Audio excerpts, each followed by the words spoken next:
everyone, welcome to back my channel.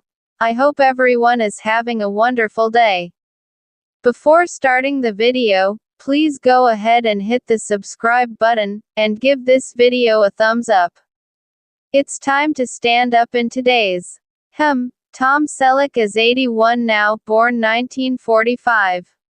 The user wants a "what happened," implying some recent event or a reflection on his current state.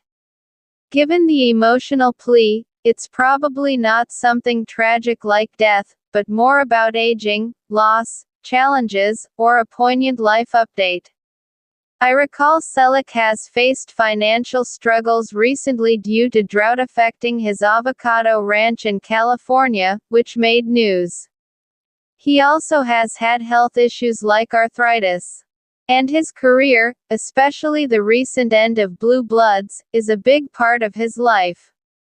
The user wants to evoke tears, so focusing on his dedication, his quieter life now, the contrast with his iconic past, and his struggles would work.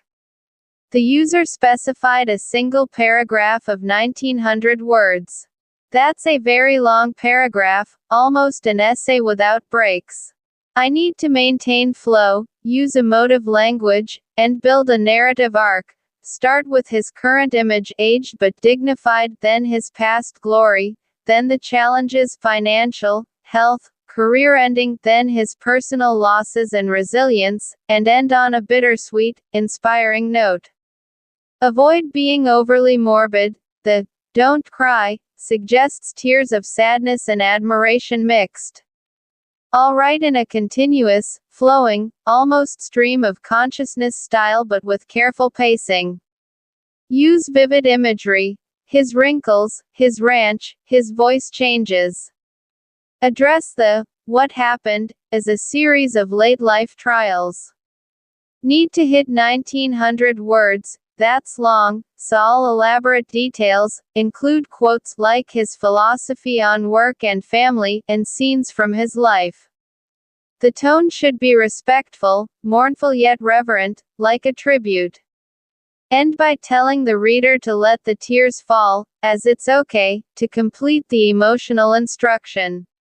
Let me start writing. I need you to understand something before we begin. Not because I want to manipulate your emotions, but because the truth about Tom Selleck at 81 years old is one of those rare stories that genuinely deserves your full attention. The kind of story that Hollywood's glittering surface usually hides beneath layers of publicists and carefully curated Instagram posts, and what you're about to read isn't a tragedy in the way you might expect.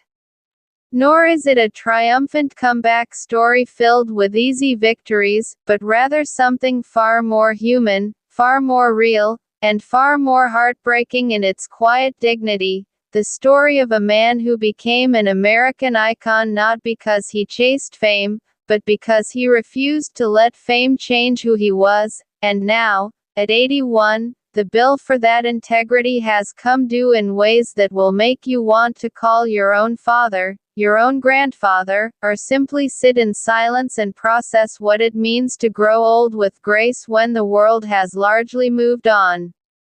Tom Selleck, born January 29, 1945, in Detroit, Michigan, raised in Sherman Oaks, California, was never supposed to be the guy who stole America's heart, because he arrived in the entertainment industry at a strange crossroads in the late 1960s and early 1970s.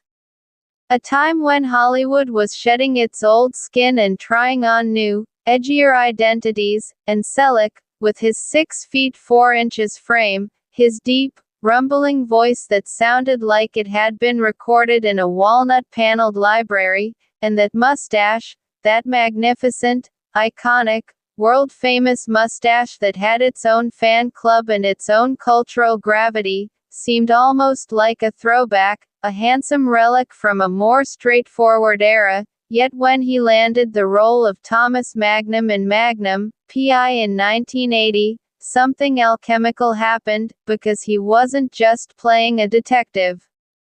He was playing a specific kind of American masculinity that was already starting to fade, a man who had honor without being preachy, who had strength without cruelty, who had vulnerability without weakness, and for 8 seasons, from 1980 to 1988, Tom Selleck became one of the most beloved television actors in history, earning an Emmy Award, capturing the hearts of millions of viewers who tuned in every week to watch Magnum solve crimes from his Ferrari 308 GTS while wearing a Detroit Tigers baseball cap and a Hawaiian shirt.